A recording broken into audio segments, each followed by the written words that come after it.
Hey guys, what is up? It's Antonio. Welcome back to another episode here on Gladiator Disc Golf. Today we're talking about one super simple way to improve your putting and up that C1X putting percentage.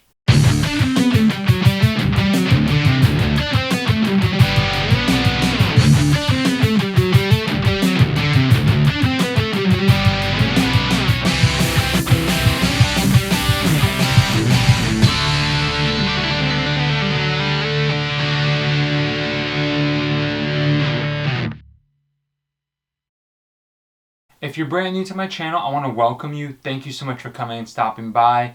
Please make sure that you like, subscribe, and hit that notification bell. And make sure you check me out on Instagram as well. I try to post some funny reels and some helpful posts with tips that don't necessarily make it to YouTube.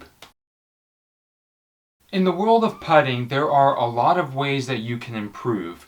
And unfortunately, not every tip can help every single putter. And that's because people tend to putt in different ways.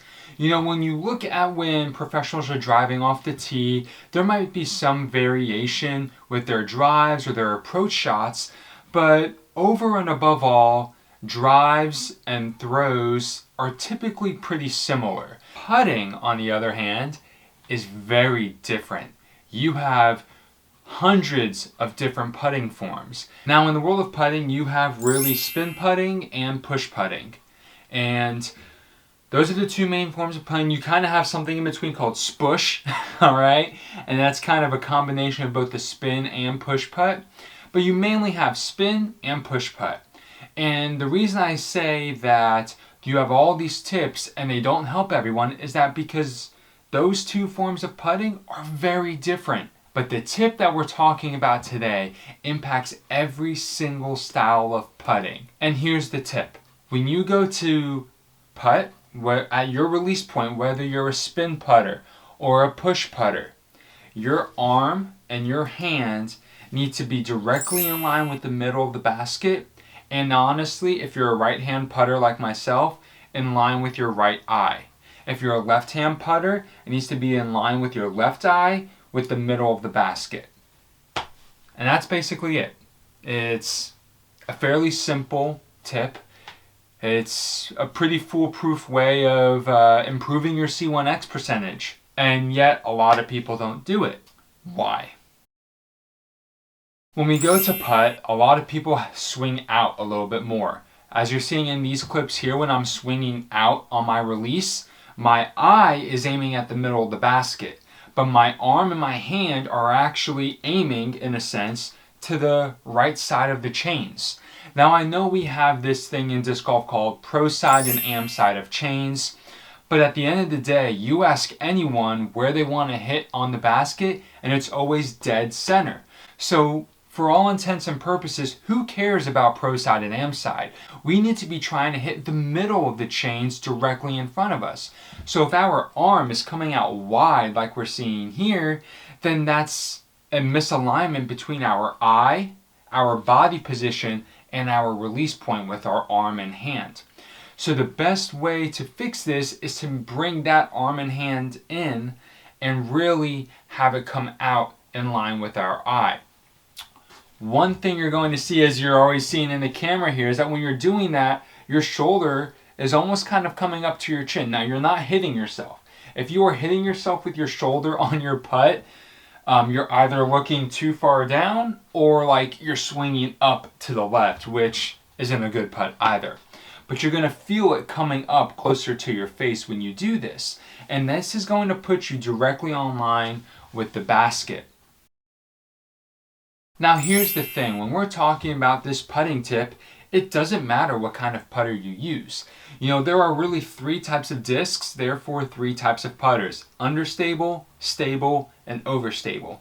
And in the putting world, we have it. Some people putt with understable putters like Deputies and Swans. Some people putt with stable putters like Voodoos and Arrows, and other people putt with overstable putters like AVRs and P2s and Lunas and Wizards, okay? And you have this whole array of putters. Now, obviously, it comes down to preference. It comes down to hand feel. But one thing I want you to consider as you make this adjustment with your putting stroke, whether it's a spin putt or a push putt, remember, this is where you're aiming. So it doesn't matter if you're swinging up on your push putt or you're spinning out for your spin putt, everything should still be in line. One thing I want you to pay attention to is how is your disc reacting? Specifically, if you use overstable putters, are you relying on that fade to crash it into the basket? If you are, I want to encourage you maybe to consider changing your putter. I know this may be pretty unpopular, but putting is where you can gain or lose the most strokes. Now, obviously, if you hit first available off a tee pad, you're probably going to lose a stroke or two there. But for the most part, with a good drive and approach, people will gain or lose strokes on their card and on the field on the putting green.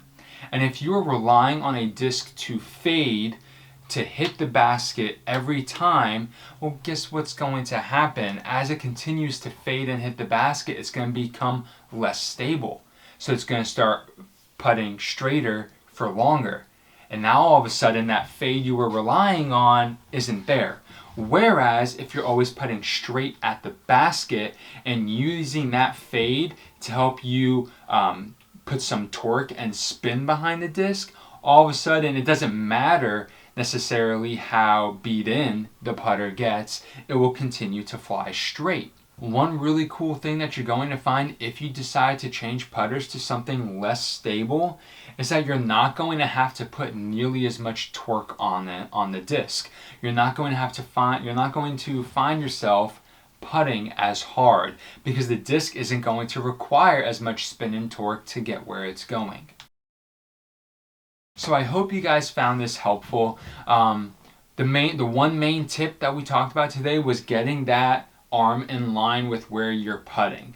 But coupled with that is discussing your putter and whether or not you need to change your putter, and maybe some of you do need to change your putter. I know I needed to change my putter, and honestly, my game has improved immensely for it. So I hope you guys found this information helpful. I hope it will make you rethink a little bit about your putting stroke and your putter choice. Let me know in the comments below, what is your go-to putter, and has it always been that putter? What did you used to use? Do you find that if you use a stable to understable putter, what made that decision for you? Because when we look at the market, overstable putters like overstable mids and overstable drivers kind of dominate the game. So what made the connection for you to use a less stable putter? Alright, you guys, that's it for today. Until next time, have a great round.